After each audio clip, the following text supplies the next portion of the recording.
ಎಲ್ರಿಗೂ ನಮಸ್ಕಾರ. ಈ ವಿಡಿಯೋದಲ್ಲಿ ನಾನು 8th ಸ್ಟ್ಯಾಂಡರ್ಡ್ ಸೋಷಿಯಲ್ ಚಾಪ್ಟರ್ 4 ಏನಿದೆ ancient civilisations of the world ಈ ಲೆಸನನ್ನು ಮಾಡ್ತಾ ಇದ್ದೀನಿ. ಈ ಲೆಸನ್ದು ನೋಟ್ಸ್ ಏನಾದರೂ ಬೇಕು ಅಂತ ಹೇಳಿದ್ರೆ ನಿಮಗೆ ಕ್ಲಾಸ್ ರೂಮ್ ಲಿಂಕ್ನ ನಾನು ಡಿಸ್ಕ್ರಿಪ್ಷನಲ್ಲಿ ಕೊಡ್ತೀನಿ. ಕ್ಲಾಸ್ ರೂಮ್ ಆ್ಯಪ್ ಇನ್ಸ್ಟಾಲ್ ಮಾಡಿಕೊಂಡು ಅಲ್ಲಿ ನಮ್ಮ ನೋಟ್ಸ್ ಎಲ್ಲ ನಿಮಗೆ ಫ್ರೀಯಾಗಿ ಸಿಗುತ್ತೆ, ಅದನ್ನು ಯುಟಿಲೈಸ್ ಮಾಡ್ಕೊಳ್ಳಿ. ಬೇರೆ ಚಾಪ್ಟರ್ಸ್ ಅಥವಾ ಬೇರೆ ಸಬ್ಜೆಕ್ಟಿಗೆ ರಿಲೇಟೆಡ್ ವೀಡಿಯೋಸ್ ಎಲ್ಲ ಬೇಕು ಅಂದರೂ ಕೂಡ ನಮ್ಮ ಚಾನಲಲ್ಲಿ ಕಂಟಿನ್ಯೂಸ್ ಆಗಿ 2 days ಒನ್ಸ್ ಅಥವಾ 1 day ಒನ್ಸ್ ನಾವು ಅಪ್ಲೋಡ್ ಮಾಡ್ತಾ ಇರ್ತೀವಿ. ಅದನ್ನು ಕೂಡ ಚಾನಲ್ನ ರೆಗ್ಯುಲರಾಗಿ ಚೆಕ್ ಮಾಡ್ತಾ ಇದ್ದರೆ ನಿಮಗೆ ಬೇರೆ ಚಾಪ್ಟರ್ಸ್ ಮತ್ತು ಬೇರೆ ಕ್ಲಾಸ್ ರಿಲೇಟೆಡ್ ವೀಡಿಯೋಸ್ ಕೂಡ ಸಿಗುತ್ತೆ. ಮೊದಲನೇದಾಗಿ ಈ ಚಾಪ್ಟರಲ್ಲಿ ಏನು ಕಲಿತೀರಾ ನೀವು ಈ ಚಾಪ್ಟರ್ ಎಂಡಷ್ಟರಲ್ಲಿ ಅದನ್ನು ನೋಡೋಣ. In this chapter you learn the great civilisations of the world. ನೋಡಿ, ಪ್ರೀವಿಯಸ್ ಕ್ಲಾಸಲ್ಲಿ ನಾವು ಇಂಡಿಯನ್ ಸಿವಿಲೈಸೇಷನ್ ಬಗ್ಗೆ ನೋಡಿದ್ವಿ, ಅಂದರೆ ಹರಪ್ಪನ್ ಸಿವಿಲೈಸೇಷನ್, ಅಂದರೆ ಇಂಡಸ್ ವ್ಯಾಲಿ ಸಿವಿಲೈಸೇಷನ್. ಓಕೆ, ಅವೆರಡು ಒಂದೇ, ಅದ್ರ ಬಗ್ಗೆ ತಿಳ್ಕೊಂಡಿದ್ವಿ. ಈಗ ಪ್ರಪಂಚದಲ್ಲಿರೋಂಥ ಬೇರೆ ಸಿವಿಲೈಸೇಷನ್ಸ್ ಬಗ್ಗೆ ನೋಡೋಣ. ಮತ್ತು ಎಲ್ಲ ಸಿವಿಲೈಸೇಷನ್ ನೋಡ್ತಾ ಇಲ್ಲ ನಾವು ಈ ಚಾಪ್ಟರಲ್ಲಿ. ಈಜಿಪ್ಟ್, ಮೆಸೊಪೊಟೋಮಿಯನ್ ಆ್ಯಂಡ್ ಚೈನೀಸ್ ಸಿವಿಲೈಸೇಷನ್ಸ್ ಬಗ್ಗೆ ಮಾತ್ರ ನೋಡ್ತಾ ಇದ್ದೀವಿ. ಬೇರೆ ಗ್ರೀಕ್, ರೋಮನ್ ಅಥವಾ ಆಸ್ಟಿಕ್ ಸಿವಿಲೈಸೇಷನ್, ಮೆಸೋ ಅಮೆರಿಕನ್ ಸಿವಿಲೈಸೇಷನ್ಸ್ ಅದೆಲ್ಲ ಕೂಡ ನೆಕ್ಸ್ಟ್ ಚಾಪ್ಟರ್ಸಲ್ಲಿ ನಿಮಗೆ ಬರ್ತಾ ಹೋಗುತ್ತೆ. ಓಕೆ, ಈಗ ಈಜಿಪ್ಟ್ ಬಗ್ಗೆ, ಮೆಸೊಪೊಟೋಮಿಯಾ ಬಗ್ಗೆ, ಚೈನಾ ಬಗ್ಗೆ ತಿಳ್ಕೊಳ್ತೀವಿ. ಏನು ತಿಳ್ಕೊಳ್ತೀವಿ? ಅಲ್ಲಿ ಆರ್ಟ್ ಯಾವ ಥರ ಇತ್ತು, ಆರ್ಕಿಟೆಕ್ಚರ್ ಯಾವ ಥರ ಇತ್ತು, ಬಿಲ್ಡಿಂಗ್ಸ್ ಯಾವ ಥರ ಇತ್ತು, ಲೈಫ್ ಸ್ಟೈಲ್ ಯಾವ ಥರ ಇತ್ತು, ಜನ ಯಾವ ರೀತಿ ಜೀವನ ಮಾಡ್ತಾಯಿದ್ರು, ಏನಿತ್ತು ಆ ಸಿವಿಲೈಸೇಷನಲ್ಲಿ, ಏನಕ್ಕೆ ಅದನ್ನು ಸಿವಿಲೈಸೇಷನ್ ಅಂತ ಕನ್ಸಿಡರ್ ಮಾಡ್ತಾಯಿದ್ವಿ, ಅದ್ರ ಬಗ್ಗೆ ನಾವು ನೋಡೋಣ. Many other civilisations ಫ್ಲರಿಶ್ಡ್ in the various parts of the world at the time of Indus valley civilisation. ನೋಡಿ, ಇಂಡಸ್ ವ್ಯಾಲಿ ಸಿವಿಲೈಸೇಷನ್ ಟೈಮಲ್ಲೇ ಪ್ರಪಂಚದಲ್ಲಿ ಬೇರೆ ಬೇರೆ ಕಡೆ ಕೂಡ ಸಿವಿಲೈಸೇಷನ್ಸ್ ಇತ್ತು, ಬರೀ ಇಂಡಸ್ ವ್ಯಾಲಿ ಸಿವಿಲೈಸೇಷನ್ ಮಾತ್ರ ಅಲ್ಲ. ಓಕೆ, ಒಂದು ಬೇಗ ಸ್ಟಾರ್ಟ್ ಆಗಿರ್ಬೋದು, ಒಂದು ಲೇಟಾಗಿ ಸ್ಟಾರ್ಟ್ ಆಗಿರ್ಬೋದು, ಆದರೆ ಆಲ್ಮೋಸ್ಟ್ ಆಲ್ ಸಿಮಿಲರ್ ಟೈಮ್ ಫ್ರೇಮಲ್ಲಿ ಇವೆಲ್ಲ ಇದ್ವು. We can see the Egyptian civilization, Mesopotamian civilization and Chinese civilization in Asia and Africa. ನೋಡಿ, ನಾನು ನಿಮ್ಗೆ ಸಿವಿಲೈಸೇಷನ್ಸ್ದು ತೋರಿಸ್ತೀನಿ, ನಿಮಗೆ ಎಲ್ಲೆಲ್ಲಿ ಯಾವ್ಯಾವ ಸಿವಿಲೈಸೇಷನ್ ಇತ್ತು ಅಂತ. ಆಗ ನಿಮಗೆ ಕ್ಲಿಯರಾಗಿ ಒಂದು ಐಡಿಯಾ ಬರುತ್ತೆ ಏನು ಸಿವಿಲೈಸೇಷನ್ ಅಂತಂದರೆ ಮತ್ತು ಎಲ್ಲಿಂದ ಸ್ಟಾರ್ಟ್ ಆಯಿತು ಅಂತ. ನೋಡಿ, ಮೊದಲನೇದಾಗಿ ಲಾಸ್ಟ್ ಕ್ಲಾಸಲ್ಲಿ ನಾವು ನೋಡಿದ್ವಿ ಇಂಡಸ್ ವ್ಯಾಲಿ ಸಿವಿಲೈಸೇಷನ್ಸ್ ಅಂತ. ಅದು ಈ ಪಾಕಿಸ್ತಾನ ಮತ್ತು ಇಂಡಿಯಾ ಬಾರ್ಡರಲ್ಲಿ, ಗುಜರಾತ್ ಈ ಜಾಗದಲ್ಲಿ ಆ ಸಿವಿಲೈಸೇಷನ್ ಬೆಳ್ಕೊಂಡೋಯ್ತು. ಸಿವಿಲೈಸೇಷನ್ ಅಂದರೆ ಒಂದು ಚಿಕ್ಕ ಚಿಕ್ಕ ಊರುಗಳು, ಒಂದು ಸಿಟಿ ಈ ಟೈಪ್ ಬೆಳೆಯುವಂಥದ್ದು, ಬಿಸ್ನೆಸ್ಗಳು ನಡೆಯುವಂಥ ಜಾಗ, ಈ ಥರ ದೊಡ್ಡದಾಗಿ ಒಂದು ಅರ್ಬನ್ ಸೆಂಟರ್ ಥರ ಎಲ್ಲ ಡೆವಲಪ್ ಆಯಿತು ಅಂದರೆ ಅದು ಸಿವಿಲೈಸೇಷನ್. ಓಕೆ, ಈ ಥರ ಇಲ್ಲಿ ಇಂಡಸ್ ವ್ಯಾಲಿ ಸಿವಿಲೈಸೇಷನ್ ಅಂತ. ಮತ್ತು ನೆಕ್ಸ್ಟ್ ಈಜಿಪ್ಷಿಯನ್ ಹೇಳಿದ್ದಾರೆ. ಈಜಿಪ್ಟ್ ಬಂದು ಇಂಡಿಯಾದಿಂದ ವೆಸ್ಟ್ ಸೈಡ್ಗೆ ಹೋಗ್ತಾ ಓಕೆ, ಇಲ್ಲಿ ಸಿಗ್ತಾ ಇದೆ ನೋಡಿ, ಕಾಣಿಸ್ತಾ ಇದೆಯಲ್ಲ ಈಜಿಪ್ಟ್ ಅಂತ ಹೆಸರು. ಓಕೆ, ಈ ಒಂದು ಬಾಕ್ಸಲ್ಲಿರೋದು ಈಗ ಈಜಿಪ್ಟ್ ಅನ್ನೋ ದೇಶ ಆಗಿದೆ ಇಷ್ಟು. ಆದರೆ ಆಗ ಈಜಿಪ್ಟ್ ಅನ್ನೋದು ಒಂದು ದೇಶ ಟೈಪ್ ಇರಲಿಲ್ಲ, ಒಂದು ಕಿಂಗ್ಡಮ್ ಟೈಪ್ ಇತ್ತು. ಅದ್ರ ಬಾರ್ಡರ್ಸ್ ಇವಾಗ ಬಾರ್ಡರ್ಸ್ ತುಂಬ ಡಿಫ್ರೆನ್ಸ್ ಇದೆ, ನಾವು ಹೋಗೋದು ಬೇಡ. ಇಲ್ಲಿ ಈಜಿಪ್ಷಿಯನ್ ಸಿವಿಲೈಸೇಷನ್. ಓಕೆ, ಮೇಯ್ನಾಗೆ ಈ ಒಂದು ಡೆಲ್ಟಾ ರೀಜನಲ್ಲಿ ಇದು ನೈಲ್ ನದಿ ಅಂತ ಹರಿತಾ ಇರುತ್ತೆ. ಈ ನದಿ ಹತ್ರ ಇಲ್ಲಿ ಬಂದರೆ ಇಲ್ಲಿ ನೈಲ್ ಡೆಲ್ಟಾ ಅಂತ. ಓಕೆ, ಡೆಲ್ಟಾ ಅಂದರೆ ನಿಮಗೆ ಒಂದು ನದಿ ಎಷ್ಟೊಂದು ಭಾಗ ಆಗಿ ಸಮುದ್ರಕ್ಕೆ ಹರಿತಾ ಇರುತ್ತೆ, ಅದ್ರ ಮಧ್ಯದಲ್ಲಿರೋಂಥ ಜಾಗ. ಓಕೆ, ಇಲ್ಲಿ ಆಮೇಲೆ ಬಂದು ಮೆಸೊಪೊಟಮಿಯನ್ ಸಿವಿಲೈಸೇಷನ್ ಅಂದರೆ ಈ ಜಾಗ ನೋಡಿ, ಇಲ್ಲಿಂದ ಹಿಡಿದು ಇದಿಷ್ಟು ಬರುತ್ತೆ ಮೆಸೊಪೊಟಮಿಯನ್ ಸಿವಿಲೈಸೇಷನ್ ಅಂತ. ಓಕೆನಾ, ಇರಾನ್ ಮಧ್ಯದಲ್ಲಿ ಇಲ್ಲಿ ಈ ಜಾಗದಲ್ಲಿ.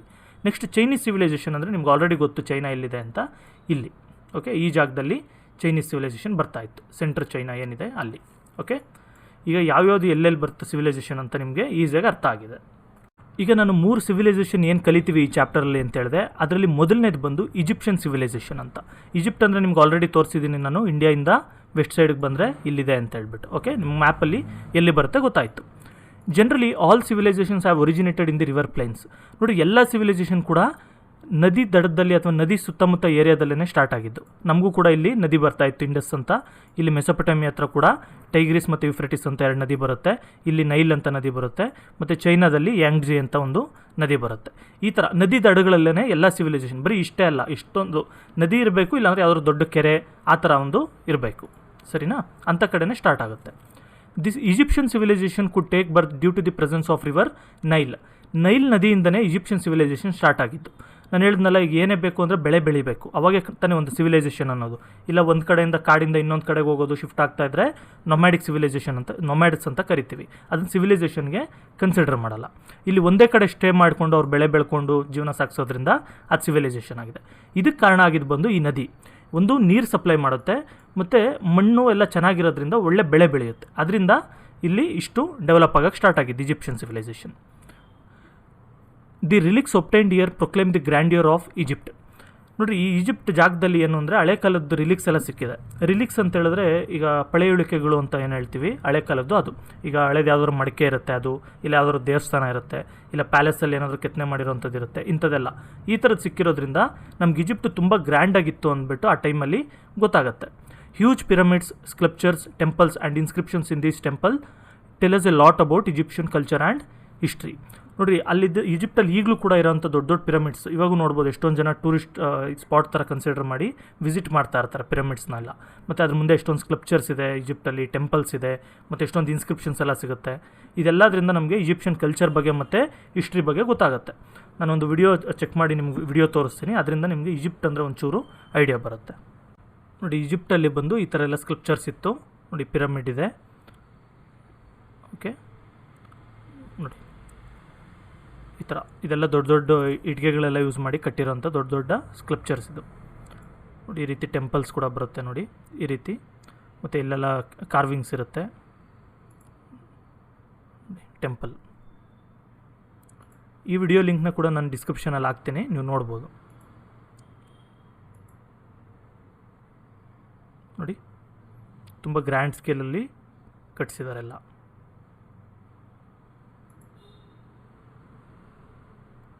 ದೊಡ್ಡ ದೊಡ್ಡ ಕಂಬದ ಮೇಲೆಲ್ಲ ಕೂಡ ಕೆತ್ತನೆ ಇರುತ್ತೆ, ಅವ್ರ ಹಿಸ್ಟ್ರಿ ಹೇಳುತ್ತೆ. ಓಕೆ, ರಾಮೆಸಿಸ್ ಅಂತ ರಾಜ ಈ ಥರ ಮಾಡ್ದ, ಇನ್ನೊಬ್ಬ ಹಿಮೋಟೆಫ್ ಅನ್ನೋನು ಈ ಥರ ಮಾಡ್ದ, ಹಾಗೆ ಎಲ್ಲ ಇರುತ್ತೆ ಇದರಲ್ಲಿ. ನೆಕ್ಸ್ಟ್ ಬಂದು ದಿ ಕಾಂಟ್ರಿಬ್ಯೂಷನ್ ಆಫ್ ಈಜಿಪ್ಷಿಯನ್ಸ್. ಏನೇನು ಕಾಂಟ್ರಿಬ್ಯೂಟ್ ಮಾಡಿದ್ರು ಇವ್ರ ಸೊಸೈಟಿಗೆ, ಅಥವಾ ಏನೇನು ಅಚೀವ್ ಮಾಡಿದ್ರು ಆ ಟೈಮಲ್ಲಿ ನೋಡೋಣ. The Egyptians were expert farmers. ಇವರು ಒಳ್ಳೆ ಫಾರ್ಮರ್ಸ್ ಆಗಿರ್ತಾರೆ, ಅಗ್ರಿಕಲ್ಚರಲ್ಲಿ ತುಂಬ ಟ್ಯಾಲೆಂಟೆಡ್ ಆಗಿರ್ತಾರೆ. They knew a lot about irrigation ಬಗ್ಗೆ ಕೂಡ ಇವ್ರಿಗೆ ತುಂಬ ಚೆನ್ನಾಗಿ ಗೊತ್ತಿರುತ್ತೆ. ಇರಿಗೇಷನ್ ಅಂತ ಹೇಳಿದ್ರೆ ಅಗ್ರಿಕಲ್ಚರ್ ಅಲ್ಲ, ಇರಿಗೇಷನ್ ಅಂದರೆ ಈ ಕಾಲುವೆಗಳನ್ನ ತೋಡ್ಬಿಟ್ಟು ನೀರು ಹಾಯಿಸ್ತಾರಲ್ಲ ಆರ್ಟಿಫಿಷಿಯಲ್ ಆಗಿ, ಬಾವಿಯಿಂದ, ಕೆರೆಯಿಂದ, ನದಿಯಿಂದ, ಇದನ್ನು ನಾವು ಇರಿಗೇಷನ್ ಅಂತ ಕರಿತೀವಿ. ಅದ್ರ ಬಗ್ಗೆ ಫುಲ್ ತಿಳ್ಕೊಂಡಿದ್ರು. They had built temples, previous ವಿಡಿಯೋದಲ್ಲಿ ತೋರಿಸಿದ ಥರ ದೊಡ್ಡ ದೊಡ್ಡ ಟೆಂಪಲ್ಸ್ ಎಲ್ಲ ಕಟ್ಟಿದ್ರು. They invented the calendar which has helped us to measure time. ಈಗ ನಮ್ಮಲ್ಲೆಲ್ಲ ಹಳೆ ಕಾಲದ ಕ್ಯಾಲೆಂಡರ್ ಎಲ್ಲ ಇತ್ತಲ್ಲ, ನಾವು ಬುಕ್ಕಲ್ಲಿ ನೋಡ್ಕೊಂಡು ಇದು ಮಾಡ್ತೀವಲ್ಲ, ಆ ಥರ ಕ್ಯಾಲೆಂಡರು ಅವ್ರ ಹತ್ರ ಕೂಡ ಅವರು ಕೂಡ ಒಂದು ಇನ್ವೆಂಟ್ ಮಾಡಿದರು. ಇದರಿಂದ ಒಂದು ತಿಂಗಳು ಅಂದರೆ ಎಷ್ಟು, 1 ವರ್ಷ, 10 ವರ್ಷ, ಇದ್ರ ಬಗ್ಗೆ ಎಲ್ಲ ಕೂಡ ನಮಗೆ ಗೊತ್ತಾಗುತ್ತೆ. More than anything else they had master the art of writing. ಇದೆಲ್ಲದ್ರ ಜೊತೆಗೆ ಅವ್ರಿಗೆ ರೈಟಿಂಗ್ ಬಗ್ಗೆ ಕೂಡ ತುಂಬ ಚೆನ್ನಾಗಿ ಗೊತ್ತಿತ್ತು. ರೈಟಿಂಗ್ ಅಂದರೆ ಬರೆಯೋದನ್ನು ಕಲ್ತಿದ್ರು. ಯಾವ ರೀತಿ ಬರೀತಾಯಿದ್ರು, ನಿಮ್ಗಾಗಲೇ ಒಂದು ವಿಡಿಯೋದಲ್ಲಿ ತೋರಿಸಿದ್ನಲ್ವ, ಸಿಂಬಾಲಿಕ್ ಸ್ಕಲ್ಪ್ಚರ್ಸ್ ಎಲ್ಲ ನೋಡಿ, ಇಲ್ಲೆಲ್ಲ ಬರೆದಿದ್ದಾರಲ್ಲ ಈ ಟೈಪ್. ನೋಡಿ, ಇಲ್ಲೊಂದು ಪಿಕ್ಚರ್ ಇದೆಲ್ಲ ಸಿಂಬಲ್ಸ್ ಇರುತ್ತಷ್ಟೇ, ಒಂದು ಪಕ್ಷಿ ಥರ, ಮನುಷ್ಯ ಕೂತಿರೋ ಥರ, ಒಂದು ಹಗ್ಗ ಥರ, ಕಂಬ ಥರ, ಅಥವಾ ಒಂದು ಏನಾದರೂ ಮಿಷಿನ್ ಥರ ಟೈಪು, ಒಂದು ಪಕ್ಷಿ ಟೈಪು, ಈ ಥರ. ಓಕೆ, ಇದನ್ನೆಲ್ಲ ಹೈರೋಗ್ಲಿಫ್ಸ್ ಅಂತ ಕರೀತಾರೆ. It was a symbolic language. ಇದು ಸಿಂಬಾಲಿಕ್ ಲ್ಯಾಂಗ್ವೇಜ್ ಇದು, ಆಯಿತಾ. It consist of small drawings and has been called hieroglyphs. ನೋಡಿ, ಇದನ್ನ ಹೇಳಿದ್ನಲ್ಲ, ಚಿಕ್ಕ ಚಿಕ್ಕ ಡ್ರಾಯಿಂಗ್ಸ್ ಎಲ್ಲ ಎಷ್ಟೊಂದಿರುತ್ತೆ, ಮತ್ತು ಇದನ್ನು ಹೈರೋಗ್ಲಿಫ್ಸ್ ಅಂತ ಕರೀತಾರೆ. ನೋಡಿ, ಇಲ್ಲೊಂದು ಚಿಕ್ಕ ವಿಡಿಯೋ ಇದೆ, ಯಾವ ರೀತಿ ಇರಿಗೇಷನ್ ಮಾಡ್ತಾಯಿದ್ರು, ಯಾವ ರೀತಿ ಬೆಳೆ ಬೆಳೀತಾಯಿದ್ರು. ಓಕೆ, ಈ ವಿಡಿಯೋ ಬಂದು ಇಂಗ್ಲೀಷಲ್ಲಿದೆ, ನಾನು ಡಿಸ್ಕ್ರಿಪ್ಷನಲ್ಲಿ ಲಿಂಕ್ ಕೊಡ್ತೀನಿ, ಸಬ್ಟೈಟಲ್ ಹಾಕ್ಕೊಂಡು ನೋಡಿ ಅರ್ಥ ಆಗದೆ ಇರೋಂಥವ್ರು. ಓಕೆ, ಇದರಲ್ಲಿ ಎಲ್ಲ ಬೆಳೆ ಯಾವ ಥರ ಬೆಳೀತಾಯಿದ್ರು, ಸೀಸನ್ಸ್ ಅಂದರೆ ಏನು, ಇರಿಗೇಷನ್ ಯಾವ ಥರ ಇತ್ತು, ಫಾರ್ಮಿಂಗ್ ರಿಲೇಟೆಡ್, ನೈಲ್ ವ್ಯಾಲಿಯಲ್ಲಿ ಏನು ಫಾರ್ಮಿಂಗ್ ನಡೀತಾ ಇತ್ತು ಅದ್ರ ಬಗ್ಗೆ ಕಂಪ್ಲೀಟ್ ಡೀಟೇಲ್ಸ್ ಇದರಲ್ಲಿದೆ. ದಿ ನೈಲ್ ವ್ಯಾಲಿ ಅಂದ್ರೇನು, ನಿಮಗೆ ವ್ಯಾಲಿ ಅಂದರೆ ಆಲ್ರೆಡಿ ಗೊತ್ತು, 2 ಬೆಟ್ಟದ ಮಧ್ಯೆ ಇರೋವಂಥ ಜಾಗ, ಅಲ್ಲಿನೊಂದು ನದಿ ಹರಿತಾ ಇರೋದು, ಹಳ್ಳ ಹರಿಯೋದು, ಅಥವಾ ದೊಡ್ಡ ಕೆರೆ ಏನಾದರೂ ಇತ್ತು ಅಂದರೆ ಅದನ್ನು ವ್ಯಾಲಿ ಅಂತ ಕರೀತಾರೆ. ಅದೇ ರೀತಿ ನೈಲ್ ನದಿ ಹರಿತಾ ಇದ್ದಂಥ 2 ಬೆಟ್ಟ ಅಥವಾ 2 ದೊಡ್ಡ ಬಂಡೆಗಳ ಮಧ್ಯದಲ್ಲಿ ಇದು ಹರಿತಾ ಇರುತ್ತಲ್ವ, ನಾರ್ಮಲ್ ಎಲ್ಲ ನದಿಗಳು ಅಷ್ಟೇ, ಅದಕ್ಕೆ ಇದನ್ನು ವ್ಯಾಲಿ ಅಂತ ಕರೀತಾರೆ. ಇದು ನೋಡಿ, ನಾನು ಆಲ್ರೆಡಿ ಹೇಳಿದ್ದೀನಿ, ಇಂಡಿಯಾಯಿಂದ ವೆಸ್ಟ್ ಸೈಡ್ಗೆ ಬರಬೇಕು. ಇಲ್ಲಿ ನೋಡಿ, ಇಲ್ಲಿಂದ ಹರ್ಕೊಂಬರುತ್ತೆ ಇದು ಫುಲ್. ಓಕೆ, ಹರ್ಕೊಂಡು ಬಂದು ಇಲ್ಲಿ ಡೆಲ್ಟಾ ಫಾರ್ಮ್ ಆಗುತ್ತೆ, ಸರಿನಾ. ಇಲ್ಲಿ ಏನಾಗುತ್ತೆ, ಏನಿದು ತುಂಬ ಇಂಪಾರ್ಟೆನ್ಸ್ ಅಂತ ಹೇಳಿದ್ರೆ, ನೋಡಿ, ಇದೇ ಒಂದು ದೊಡ್ಡ ಹೆಲ್ಪ್ ಥರ ಈಜಿಪ್ಷಿಯನ್ಸ್ಗೆ. ಓಕೆ, ಬೆಳೆ ಬೆಳೆಯೋಕ್ಕೆಲ್ಲ ಈ ನದಿನೇ ತುಂಬ ಹೆಲ್ಪ್ ಮಾಡ್ತಾ ಇರುತ್ತೆ. ಯಾವ ರೀತಿ ನೋಡೋಣ.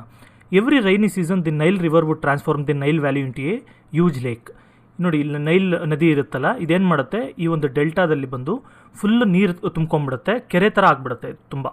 ಓಕೆ, ಇಲ್ಲೆಲ್ಲ ಕೆರೆ ಥರ ಆಗಿಬಿಡುತ್ತೆ, ನೀರು ತುಂಬ್ಕೊಂಡ್ಬಿಡುತ್ತೆ. ಆಮೇಲೆ ಏನಾಗುತ್ತೆ, in the summer, after the valley dried up in the summer, a fertile layer of clay soil would form the grazing field and neighbouring agricultural lands.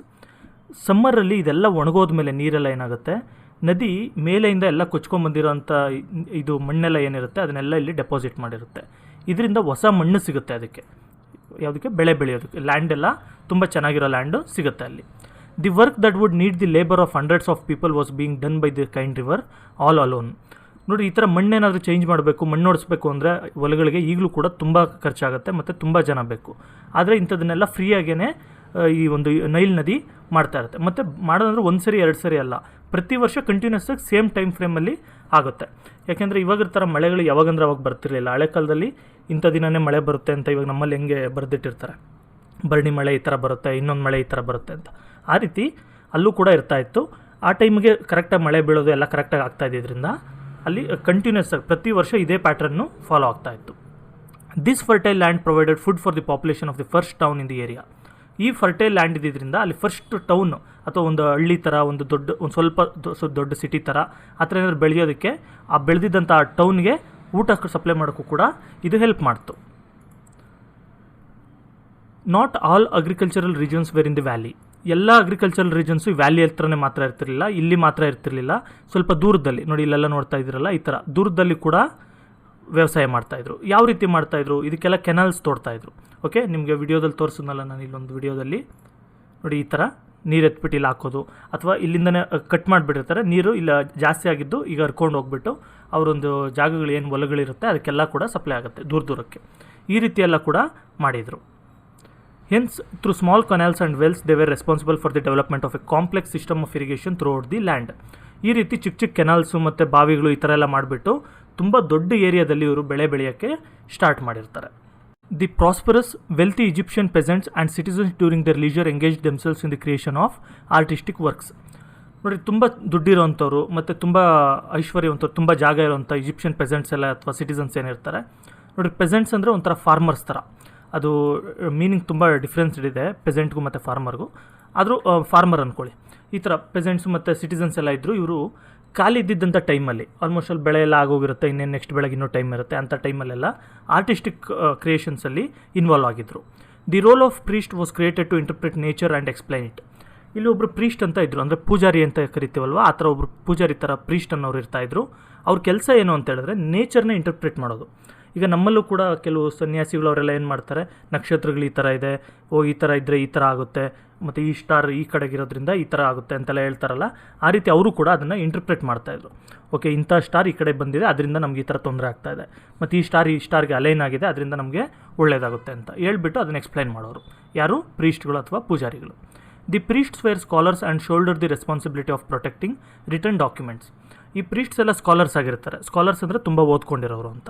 ಈ ಥರ ಸ್ಕಾಲರ್ಸ್ ಆಗಿರ್ತಾರೆ. ಇವ್ರ ಮೇನ್ ಡ್ಯೂಟಿ ಏನಪ್ಪ ಅಂದರೆ, ಮೇನ್ ಕೆಲಸ ಏನು ಅಂದರೆ, ಈ ಬರೆದಿರೋವಂಥ ಡಾಕ್ಯುಮೆಂಟ್ಸ್ ಏನಿರುತ್ತೆ, ಈಗ ಒಂದು ಕ್ಲೇ ಟ್ಯಾಬ್ಲೆಟ್ ಮೇಲೆ ಅದ್ರ ಮೇಲೆಲ್ಲ ಹೈರೋಗ್ಲಿಫ್ಸ್ ಅಂತ ಕೆತ್ತನೆ ಮಾಡಿರ್ತೀವಿ ಅಂತ ತೋರಿಸಿದ್ನಲ್ಲ ನಾನು, ಈ ಥರ ಹೈರೋಗ್ಲಿಫ್ಸ್ ಅಂತ, ಇದನ್ನು ಕಾಪಾಡೋವಂಥದ್ದು. ನೋಡಿರಿ, ಇದು ಬಂದು ಎಲ್ಲರೂ ಓದ್ತಿರ್ಲಿಲ್ಲ, ಎಲ್ಲರೂ ಬರೀತಿರ್ಲಿಲ್ಲ. ಇದನ್ನು ಹೈರೋಗ್ಲಿಫ್ಸ್ ಅಂದರೆ ಒಂಥರ ಒಂದು ದೇವ್ರ ಭಾಷೆ ಅನ್ನೋ ಥರ ಅವರು ಟ್ರೀಟ್ ಮಾಡ್ತಾಯಿದ್ರು. ಇದನ್ನು ಕಾಮನ್ ಪೀಪಲ್ಗೆ ಯಾರಿಗೂ ತೋರಿಸ್ತಾನೂ ಇರಲಿಲ್ಲ ಅವರು. ಓಕೆ, ಇದನ್ನೆಲ್ಲ ಸೇಫ್ಟಿಯಾಗೆ ಪ್ರಿಸರ್ವ್ ಮಾಡಿ ಅವರೇ ಎತ್ತಿಟ್ಕೊತಾಯಿದ್ರು. ಅವ್ರು ಮಾತ್ರ ನೋಡ್ತಾಯಿದ್ರು, ರಾಜರು ಅಥವಾ ದೊಡ್ಡ ದೊಡ್ಡ ಪೂಜಾರಿಗಳು ಅವ್ರು ಮಾತ್ರ ಇದನ್ನು ನೋಡ್ಕೊತಾಯಿದ್ರು. They believed in life after death.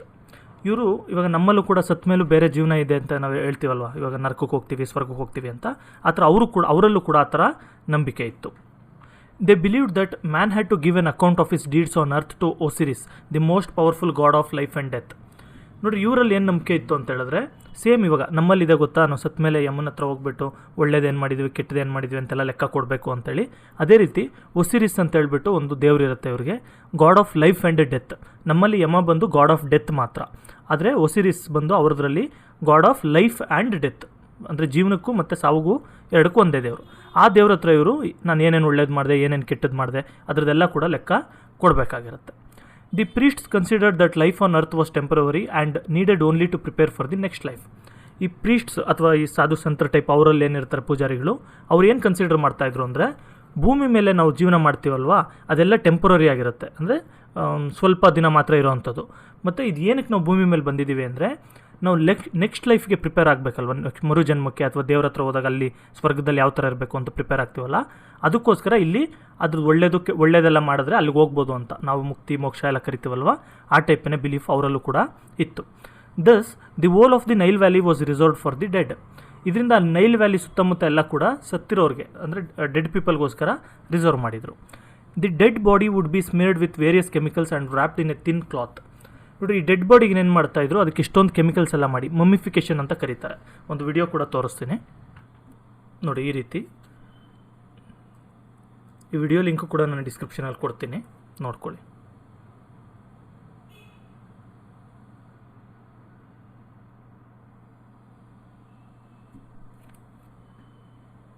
ನೋಡಿ ಒಳಗಡೆ ಇರೋಂಥ ಆರ್ಗನ್ಸ್ ಎಲ್ಲ ರಿಮೂವ್ ಮಾಡಿಬಿಡ್ತಾರೆ.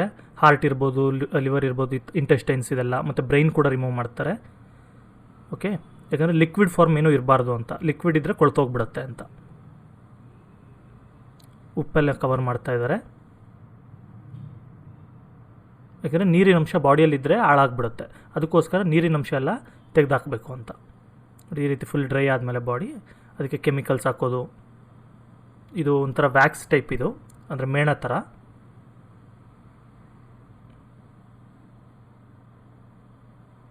ಅದ್ರ ಮೇಲೆ ಬಟ್ಟೆ ರೆಡಿ ಮಾಡಿರ್ತಲ್ಲ, ಆ ಬಟ್ಟೆಯಲ್ಲಿ ಸುತ್ತೋದು. ಒಂದು ಹಲಿಗೆ ಮೇಲೆ ಇಡ್ತಾರೆ, ಯಾಕಂದರೆ ಬೆಂಡಾಗಿ ಕಟ್ಟಾಗಬಾರ್ದು ಬಾಡಿ ಅಂತ.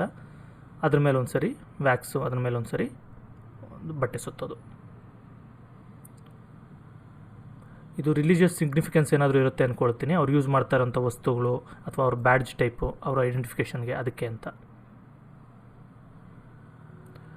ಇದು ಬೇರೆ ಯಾವುದಾದ್ರೂ ಪ್ರಾಣಿದೂ ಕೂಡ ಈ ರೀತಿ ಮಮಿಫಿಕೇಷನ್ ಮಾಡಿದ್ದಾರೆ ಅಂತ ಅರ್ಥ. ಕೆಲವರು ಇಷ್ಟಪಟ್ಟು ಸಾಕಿರೋಂಥ ಪ್ರಾಣಿಗಳೇನಾದರೂ ಇದ್ದರೆ ಅದು ಕೂಡ ಅದೇ ರೀತಿ ಹಾಕಿರ್ತಾರೆ.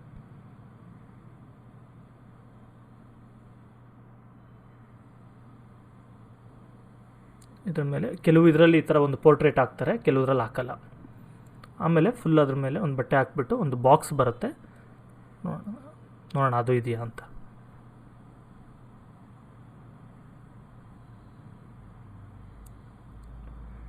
ಇದರಲ್ಲಿಲ್ಲ, ಕೆಲವು ಮಮ್ಮೀಸಲ್ಲಿ ಬಾಕ್ಸ್ ಟೈಪ್ ಮಾಡಿಬಿಟ್ಟು ಆ ಬಾಕ್ಸ್ ಒಳಗೆ ಇದನ್ನು ಇಡ್ತಾರೆ. ಈ ರೀತಿ ಮಾಡಿ ಈ ಎಂಟೈರ್ ಬಾಡಿನ ಪ್ರಿಸರ್ವ್ ಮಾಡ್ತಾಯಿದ್ರು. The body protected thus was called as mummy. ಈ ಒಂಥರ ಬಾಡಿ ಪ್ರೊಟೆಕ್ಟ್ ಮಾಡಿದ್ರು ಅಂತ ಹೇಳಿದ್ಮೇಲೆ ಒಂದು ಬಾಕ್ಸಲ್ಲಿ ಹಾಕಿರ್ತಾರೆ ಅಂತ, ಇದನ್ನು ಮಮ್ಮಿ ಅಂತ ಕರೀತಾರೆ. It would be kept in a specially designed coffin ಅಂದರೆ ಶವಪೆಟ್ಟಿಗೆ ಅಂತೀವಲ್ಲ, ಅಂಥದ್ರಲ್ಲಿ ಸ್ಪೆಷಲಾಗಿ ಡಿಸೈನ್ ಮಾಡಿದ್ರಲ್ಲಿ ಇಟ್ಟಿರ್ತಾರೆ. ನೀವು ಎಷ್ಟೊಂದು ಮೂವೀಸಲ್ಲೆಲ್ಲ ಕೂಡ ನೋಡಿರ್ತೀರ. The grave was considered the true place for an Egyptian. ನೋಡಿರಿ, ಈಜಿಪ್ಷಿಯನ್ ವ್ಯಕ್ತಿಗೆ ಅವ್ನ ಸಮಾಧಿ, ಗ್ರೇವ್ ಅಂದರೆ ಸಮಾಧಿ, ಈ ಸಮಾಧಿನೇ ನಿಜವಾದ ಜಾಗ ಅಥವಾ ಇರಬೇಕಾಗಿರೋಂಥ ಮನೆ ಆ ರೀತಿ ಕರಿತಾ ಇರ್ತಾರೆ. Hence all around the dead body items needed for daily use and small dolls of a cook and barber would be kept to fill all future needs. ಅದಕ್ಕೆ ಏನು ಮಾಡ್ತಾರೆ, ಈ ರೀತಿ ಸಮಾಧಿ ಮಾಡೋ ಟೈಮಲ್ಲಿ ಅವ್ರ ಸುತ್ತಮುತ್ತ ಒಂದು ಚಿಕ್ಕ ಚಿಕ್ಕ ಗೊಂಬೆ ಥರ ಮಾಡ್ತಾ ಇರ್ತಾರೆ. ಅಂದರೆ ಬಾರ್ಬರ್ ಇರ್ಬೋದು, ಅಡುಗೆ ಕೆಲಸದವ್ರು ಇರ್ಬೋದು, ಇಂಥವ್ರದ್ದು ಗೊಂಬೆ ಮಾಡಿಬಿಟ್ಟು ಅದನ್ನು ಇಡ್ತಾ ಇರ್ತಾರೆ. ಅಂದರೆ ಇವ್ರು ನೆಕ್ಸ್ಟ್ ಲೈಫ್ಗೆ ಹೋಗೋವಾಗೂ ಕೂಡ ಇವರೆಲ್ಲ ಅವ್ರ ಕೆಲಸಕ್ಕೆ ಸಹಾಯ ಮಾಡಲಿ ಅಂತ. In the beginning graves were created by carving into the rocks in the hills. ನೋಡಿ, ಇದ್ರ ಬಗ್ಗೆ ನೀವು ಪಿರಮಿಡ್ಸ್ನೆಲ್ಲ ನೋಡಿರ್ತೀರ. ನಾರ್ಮಲಾಗಿ ಏನು ಅಂದ್ಕೊಳ್ತೀರಾ ಅಂತ ಹೇಳಿದ್ರೆ, ಈ ಪಿರಮಿಡ್ಸಲ್ಲಿ ಅವರು ಫಸ್ಟಿಂದ ಕೂಡ ಈ ಥರ ಪಿರಮಿಡ್ಸ್ ಕಟ್ಟಿಸ್ಬಿಟ್ಟು ಅದರೊಳಗೆ ರಾಜನ ಶವ ಅಂತದ್ದು ಇಡ್ತಾ ಇರ್ತಾರೆ ಅಂತ. ಆದರೆ ಅಲ್ಲ, ಮೊದಲೇನು ಮಾಡ್ತಾರೆ, ಸುಮ್ಮನೆ ಒಂದು ದೊಡ್ಡ ದೊಡ್ಡ ಕಲ್ಲು ಬಂಡೆ ಅಥವಾ ಬೆಟ್ಟಗಳಲ್ಲಿ ಗುಹೆ ಥರ ತೋಡ್ಬಿಟ್ಟು ಅದರೊಳಗೆ ಎತ್ತಿಡ್ತಾಯಿದ್ರು. ಓಕೆ, ದೊಡ್ಡ ದೊಡ್ಡ ರಾಜರು ಕೂಡ ಬರೀ ಸಾಮಾನ್ಯರಲ್ಲ ಅಲ್ಲಿದ್ದರು. ಆಮೇಲೆ ಏನಾಯಿತು, ಅದರಲ್ಲಿ ಥರ್ಡ್ ಡೈನೆಸ್ಟಿ ಆ ಥರ ಎಲ್ಲ ಬರುತ್ತೆ. ಆ ಥರ ಅವರು ಹೊಸ್ದಾಗಿ ಬರ್ತಾ ಒಂದು ಮಿಡಿವಲ್ ಅಂದರೆ ಒಂದು 3000 ಇಯರ್ಸ್ ಬ್ಯಾಕ್ ಆ ಥರ ಬರ್ತಾ ಏನಾಯಿತು, ಪಿರಮಿಡ್ಸ್ ಕಟ್ಸೋಕ್ಕೆಲ್ಲ ಸ್ಟಾರ್ಟ್ ಮಾಡಿದ್ರು. As the Egyptians moved north they had to construct graves in the desert itself. ನೋಡಿ, ಇವ್ರು ಏನು ಮಾಡಿದ್ರು, ಮೊದಲೆಲ್ಲ ಬಂದು ಈ ಸೈಡ್ ಇರ್ತಾಯಿದ್ರು, ಇಲ್ಲೆಲ್ಲ ಬಂದು ಆ ಬೆಟ್ಟಗಳು ಅದೆಲ್ಲ ಇರ್ತಾಯಿತ್ತು ಮಾಡ್ಕೊಂಡ್ರು. ಆದರೆ ಇವರು ಬರ್ತಾ ನಾರ್ತಿಗೆ ಬರ್ತಾ ಈ ಸೈಡಿಗೆ ಬರ್ತಾ ಏನಾಯಿತು, ಇಲ್ಲೆಲ್ಲ ಬೆಟ್ಟಗಳು ಅಷ್ಟು ಇರ್ತಿರಲಿಲ್ಲ. ಅದರಿಂದ ಇವರೇನೆ ಒಂದು ದೊಡ್ಡ ಬೆಟ್ಟ ಥರ ಇರೋಂಥ ಒಂದು ಪಿರಮಿಡ್ಸ್ನ ಕಟ್ಸೋಕ್ಕೆ ಸ್ಟಾರ್ಟ್ ಮಾಡಿಕೊಂಡ್ರು. Tall towers were built on these graves using huge blocks of stone in order to protect the eternal sleep of the dead. ಅವ್ರ ಸಮಾಧಿ ಮೇಲೆ ಈ ಥರ ದೊಡ್ಡ ಪಿರಮಿಡ್ಸ್ ಥರ ಕಟ್ಟಿಸ್ತಾ ಇದ್ರು. ಏಕೆಂದರೆ ಯಾರೂ ಒಳಗೆ ಹೋಗಬಾರ್ದು, ಯಾರಿಗೂ ಆ ಶವ ಸಿಗಬಾರ್ದು. ಯಾಕೆಂದರೆ ಆ ರಾಜರು ಅಥವಾ ತುಂಬ ರಿಚ್ ಪೀಪಲ್ ಯಾರು ಅಲ್ಲಿ ಸಮಾಧಿಯಲ್ಲಿ ನಿದ್ದೆ ಮಾಡ್ತಾ ಇರ್ತಾರೆ, ಅವ್ರನ್ನ ಎಬ್ಬರಿಸಬಾರ್ದು ಅಂತ. Okay, kings and wealthy people vied with each other to build taller towers. ನೋಡಿ, ರಾಜರು ಮತ್ತು ತುಂಬ ದುಡ್ಡಿರೋರು ಏನು ಮಾಡಿದ್ರು, ನನ್ನ ಪಿರಮಿಡ್ ಜಾಸ್ತಿ ಹೈಟ್ ಇರಬೇಕು ಅಂತ ಕಾಂಪಿಟೇಷನ್ಗೆ ಬಿದ್ದು ತುಂಬ ದೊಡ್ಡ ಪಿರಮಿಡ್ಸ್ ಎಲ್ಲ ಕಟ್ಟಿಸ್ತಾಯಿದ್ರು. The Greeks called the structure pyramids. ಈ ಸ್ಟ್ರಕ್ಚರ್ಸ್ನ, ಈ ಪಿರಮಿಡ್ ಅನ್ನೋ ಹೆಸರು ಕೊಟ್ಟಿದ್ದು ಬಂದು ಗ್ರೀಕ್ಸ್. ಓಕೆ, ಅಂದರೆ ಗ್ರೀಸ್ ಅಂತ ಇವಾಗ ಒಂದು ದೇಶ ಇದೆ, ಆ ದೇಶದಂಥ ಜನ ಮೊದಲು ಈ ಅಲೆಕ್ಸಾಂಡರ್ ಇವರೆಲ್ಲ ಬರ್ತಾರಲ್ಲ ಅವರು. The kings of Egypt were called ಫೆರೋಸ್.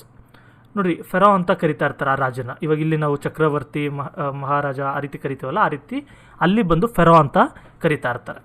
ಫೆರೋ means a person who lives in a palatial house. Pharaoh ಅಂದರೆ ಯಾರು ಪ್ಯಾಲೇಸಲ್ಲಿ ಜೀವನ ಮಾಡ್ತಾರೆ ಅಂಥವ್ರನ್ನ ಫೆರೋ ಅಂತ ಕರಿತಾ ಇರ್ತಾರೆ. The peasants who had accepted the rule of powerful Osiris now accepted the rule of pharaohs too. ನೋಡಿ, peasants ಅಂದರೆ ನಾರ್ಮಲ್ ಫಾರ್ಮರ್ಸ್ ಏನಿರ್ತಾರೆ ಅವರೆಲ್ಲ ಈ ಒಸಿರಿಸ್ ಅಂತ god of life and death ಅಂತ ನಾನೇನು ಕರೆದೆ, ಆ ಒಂದು ದೇವ್ರನ್ನ ಇವರು ಆರಾಧನೆ ಮಾಡ್ತಾ ಇರ್ತಾರೆ ಅಥವಾ ಅವ್ರಿಗೆ ಸರೆಂಡರ್ ಆಗಿರ್ತಾರಲ್ಲ ಆ ದೇವ್ರಿಗೆ, ಅವರೆಲ್ಲ ಕೂಡ ಫೆರೋಸ್ ರೂಲ್ನ ಕೂಡ ಅಕ್ಸೆಪ್ಟ್ ಮಾಡ್ಕೊತಾರೆ. ಇವರು ದೇವರ ಪ್ರತಿರೂಪ ಅಂತ ಹೇಳಿ. ಈಗ ಈಜಿಪ್ಷನ್ದು ಈಜಿಪ್ಟ್ ಹಿಸ್ಟ್ರಿ ಏನಿದೆ ಅದ್ರ ಬಗ್ಗೆ ಕೂಡ ನಾವು ನೋಡೋಣ. After an independent and prosperous life for 20 centuries, Egypt was ruled over by an Arabian shepherd tribe called Hyksos, which attacked it and ruled after defeating it for 500 years. ನೋಡಿ, ಮೊದಲು Egyptian ಅವರು independent ಆಗಿರ್ತಾರೆ. ನಾನು ಬರೆದು ಬಿಡ್ತೀನಿ ಇಲ್ಲಿ. Okay, ಇವರು independent ಆಗಿರ್ತಾರೆ. ಓಕೆ, ಆಮೇಲೆ ಏನಾಗುತ್ತೆ, ಹಿಕ್ಸೋಸ್ ರೂಲ್ ಮಾಡ್ತಾರೆ. 500 years ಹಿಕ್ಸೋಸ್ ರೂಲ್ ಮಾಡಿಬಿಡ್ತಾರೆ. 20 centuries ಇವರು ಇಂಡಿಪೆಂಡೆಂಟ್ ಆಗಿರ್ತಾರೆ. ಆಮೇಲೆ ಹಿಕ್ಸೋಸ್ ರೂಲ್ ಮಾಡ್ತಾರೆ. ಆಮೇಲೆ ಏನಾಗುತ್ತೆ, they looted the wealth of the natives and hence did not become popular. ನೋಡಿ, ಈಗ ಬ್ರಿಟಿಷ್ ಅವ್ರು ನಮ್ಮನ್ನ ಯಾವ ರೀತಿ ರೂಲ್ ಮಾಡ್ತಾಯಿದ್ರು ಅದೇ ರೀತಿಯೇ ಇವರು ಕೂಡ ಇಲ್ಲಿ ನೇಟಿವ್ಸ್ ಏನಿರ್ತಾರೆ, ಈಜಿಪ್ಷಿಯನ್ ನೇಟಿವ್ ಜನ, ಅವ್ರನ್ನೆಲ್ಲ ಲೂಟಿ ಮಾಡೋಕ್ಕೆ ಸ್ಟಾರ್ಟ್ ಮಾಡ್ತಾರೆ. ಇದರಿಂದ ಅವರಂದರೆ ಜನಗಳಿಗೆ ಇಷ್ಟ ಆಗಲಿಲ್ಲ. ಓಕೆ, ಇಲ್ಲಿ ನಮ್ಗೆ ಬ್ರಿಟಿಷ್ ಅವರಂದರೆ ಇಷ್ಟ ಆಯ್ತಾ? ಇಲ್ಲ, ಯಾಕೆಂದರೆ ಅವರು ಕೂಡ ನಮಗೆ ತೊಂದರೆ ಕೊಡ್ತಾಯಿದ್ರು. The Jews who came wandering through the deserts in search of shelter were also hated by the people of Egypt. ಇದೇ ಟೈಮಲ್ಲಿ ಏನಾಗುತ್ತೆ, ಹಿಕ್ಸೋಸ್ ರೂಲ್ ಮಾಡ್ತಿದ್ದಂಥ ಟೈಮಲ್ಲಿ ಈ ಜ್ಯೂಸ್ ಅಂತ ಒಂದು ಜನಾಂಗ ಇರುತ್ತೆ, ಒಂದು ಟ್ರೈಬ್ ಅಂತ ಆದರೂ ಕರೀರಿ, ಅಥವಾ ಒಂದು ಕಿಂಗ್ಡಮ್ ಟೈಪ್ ಆದರೂ ಕರೀರಿ, ಇಲ್ಲ ಒಂದು ದೇವ್ರನ್ನ ಫಾಲೋ ಮಾಡುವಂಥ ರಿಲಿಜನ್ ಆದರೂ ಕರೀರಿ, ಆ ಥರ ಜ್ಯೂಸ್ ಅಂತ ಅವರು ಬಂದು ಶೆಲ್ಟರ್ಗೋಸ್ಕರ ಹುಡುಕ್ತಾ ಲಾಸ್ಟ್ಗೆ ಈಜಿಪ್ಟಿಗೆ ಬರ್ತಾರೆ. ಅಲ್ಲಿ ಇವ್ರು ಏನು ಮಾಡ್ತಾರೆ, ಈ ಹಿಕ್ಸೋಸ್ ಏನಿರ್ತಾರೆ, ಫಾರಿನರ್ಸ್ ರೂಲ್ ಮಾಡ್ತಾ ಇರ್ತಾರಲ್ಲ, ಅವ್ರಿಗೆ ಇವರು ಅಡ್ಮಿನಿಸ್ಟ್ರೇಷನಲ್ಲಿ ಸಹಾಯ ಮಾಡ್ತಾರೆ. ಅಂದರೆ ರೂಲ್ ಮಾಡೋದ್ರಲ್ಲಿ ಮತ್ತು ಟ್ಯಾಕ್ಸ್ಗಳು ಕಲೆಕ್ಟ್ ಮಾಡೋದ್ರಲ್ಲಿ, ಅದರಲ್ಲೆಲ್ಲ ಕೂಡ ಅವರು ಹೆಲ್ಪ್ ಮಾಡ್ತಾ ಇರ್ತಾರೆ. In 1700 BCE the people of Thebes rose in revolt against the foreigners. 1700 BCEಯಲ್ಲಿ, ಅಂದರೆ 1700 BCE ಅಂದರೆ 3700 years ಬ್ಯಾಕ್. ಓಕೆ, ಅವಾಗ ಥೀಬ್ಸ್ ಅಂತ ಒಂದು ಸಿಟಿ ಇರುತ್ತೆ. ಅವ್ರು ಏನು ಮಾಡ್ತಾರೆ, ಇವ್ರ ವಿರುದ್ಧ ರಿವೋಲ್ಟ್ ಆಗಿಬಿಟ್ಟು ಇವ್ರನ್ನ ಓಡಿಸ್ತಾರೆ. After a prolonged conflict they succeeded in driving Hyksos out of their country. ಆಮೇಲೆ ಮತ್ತೆ ಏನಾಗುತ್ತೆ, ತುಂಬ ವರ್ಷ ಫೈಟ್ ಮಾಡ್ತಾ ಇರ್ತಾರೆ. ಈಗ ನಾವು ಬ್ರಿಟಿಷ್ ಅವ್ರ ವಿರುದ್ಧ ಕೂಡ ಸುಮಾರು ವರ್ಷ ಫೈಟ್ ಮಾಡಿದ್ವಲ್ವಾ, 1857 1947ವರೆಗೂ. ಆ ಥರ ಇವರು ಕೂಡ ಸುಮಾರು ವರ್ಷ ಫೈಟ್ ಮಾಡಿದ್ಮೇಲೆ ಹಿಕ್ಸೋಸ್ನ ಅವ್ರ ದೇಶದಿಂದ ಓಡಿಸ್ತಾರೆ. Then Egypt became free once again.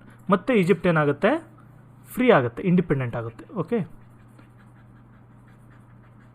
Independent ಆಗುತ್ತೆ ಇದು. ಸರಿನಾ? ನೆಕ್ಸ್ಟ್ ಇಲ್ಲಿಂದ ಕಂಟಿನ್ಯೂ ಆಗುತ್ತೆ. ಸಾರಿ,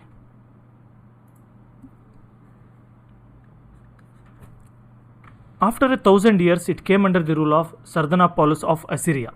ನೋಡಿ, 1000 ವರ್ಷ ಮತ್ತೆ ಆಗುತ್ತೆ. 1000 ವರ್ಷ ಆದಮೇಲೆ ಮತ್ತೆ ಇವರು ಅಸಿರಿಯನ್ ರಾಜರ ಅಂಡರ್ಗೆ ಬರುತ್ತಾರೆ.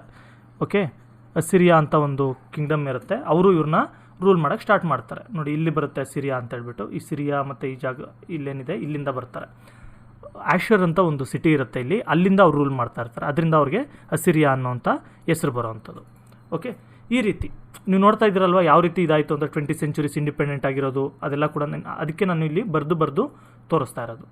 ಓಕೆ, ಆಮೇಲೆ ಏನಾಗುತ್ತೆ, ಅಸಿರಿಯಾದಾದಮೇಲೆ ಪರ್ಷಿಯನ್ ಎಂಪರರ್ ಒಬ್ಬ ಬರ್ತಾನೆ, ಕ್ಯಾಂಬಸಿಸ್ ಅಂತೇಳಿ.